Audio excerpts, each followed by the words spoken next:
Assalamualaikum warahmatullahi wabarakatuh. Nepangkeun Asa Abdi Jahrayarani di kelas 12 MIPA 1 bade ngaresensi novel anu judulna Tanjeun Najulitan Jaya di Buana. Pangarangna nyaeta Yosef Iskandar, pamedalna PT Kiblat Buku Utama, tahun medalna 1881, kandel bukuna 163 halaman, anu harga bukuna 25.000. Carita ieu dimimitian ku kumpulna para pangagung sajeng ajeng pangisi kedaton anu ke nyarioskeun Prabu Wangisutah nu bade dijadikeun raja Nagri Sunda anu anyar. Tapi Prabu Wangisutah ngarasa teu enak, can pantes jadi raja Nagri Sunda teh. Tapi daku dipaksana Prabu Wangisutah tos dipercaya ku para pangagung sareng pangsi anu aya hiji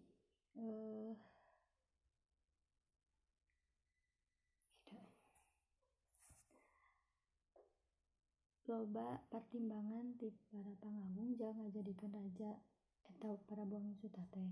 Salah sahijina nyaeta Prabu Wangisutah tos nincak undak satmata. Tapi akhirna Prabu Wangisutah teh narima eta karatuan Nagri Sunda teh ngan hayang dibere sababaraha poe jang ngabuktikeun manehna pantes atuh henteu jadi raja.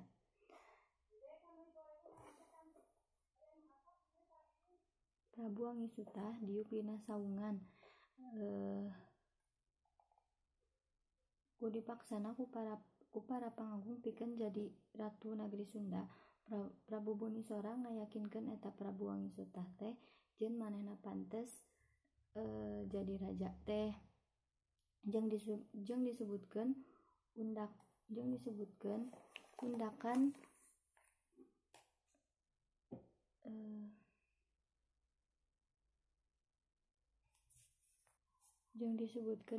anu geus ditincak ku Prabu Wangisutah. Aya hiji hal anu ngaganjel dina hate Prabu Wangisutah, nyaeta Prabu Wangisutah hoyong nyaho kaayaan Kerajaan Majapahit saenggeus perang bubat. Hiji poe Prabu Wangisutah teh indit ka Kerajaan Majapahit sareng rekaan Hujung. Setengah bulan kalewat manehna geus nepi ka hulu Cipali di situ Gunung Agung. Manehna nanyakeun jalan kudu ka mana ka Majapahit teh. Dituduhkeun ku kokolot di dinya yen manehna kudu ka Gunung Dihyang di dinya manehna indit ka Gunung Dieng. Manehna istirahat jeung sempet diajarkeun nyieun anak panah, bahkan manehna bisa nyieun keris.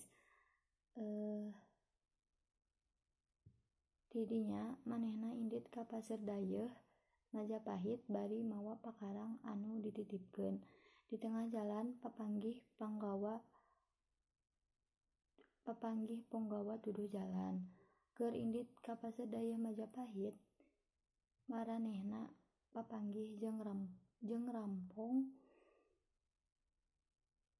basa istirahat di dinya. Eta rampung bisa dielehkeun ku rekaan Hujung jeung Majapahit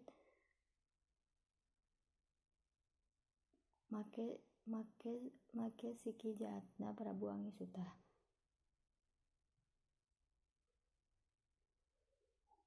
Terus manehna dipanggihkeun ajeng Adipati tuluy Prabu Wangisutah hayang dipanggihkeun ajeng Mahapati. Sanggeus panggih jeung Mahapati tos ngobrol seueur tentang perang bubat eta teh. Prabu Wangisutah hayang pisan nanclepkeun eta senjata ka Majapahit teh ngan amarah eta teh bisa bisa tahan ku Prabu Angisutah teh.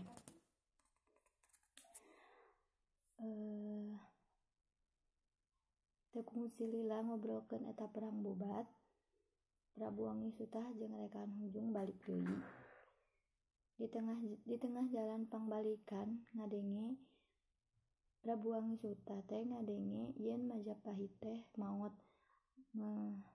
Untungna Prabu Angisutah teh henteu nganslepkeun eta senjata, lamun henteu bakal aya paperangan anu dahsyat.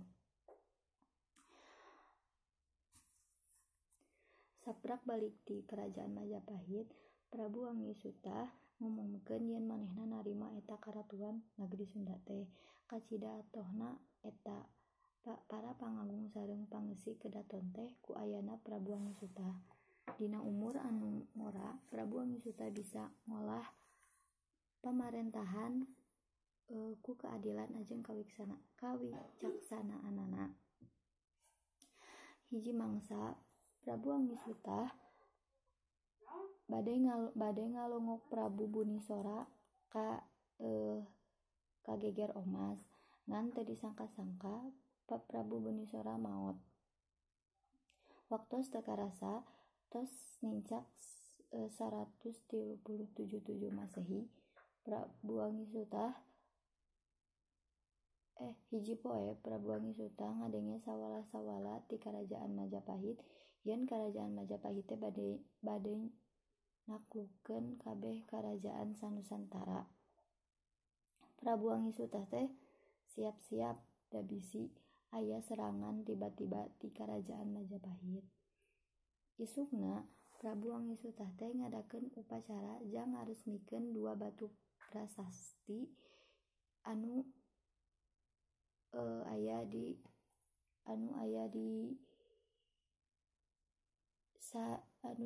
di Sanhyang Linggahyang. Prabu Angisutah ngaheuyeuk dayeuh ngolah nagri Sunda teh selama lawasna mah 103 tahun genep bulan 15 poe. Umurna nu panjang teu pikeun bisa ngabandungan pelayaran hayam murug ngadenge nagri Majapahit di perang Parugrug tikakeun ka tempurna.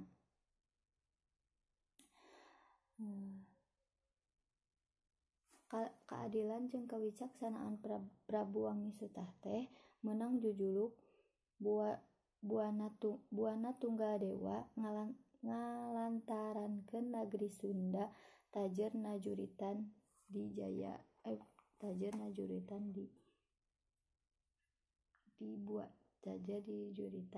di Buana. Amanat nu bisa dicandak dina carita ieu nyaeta dina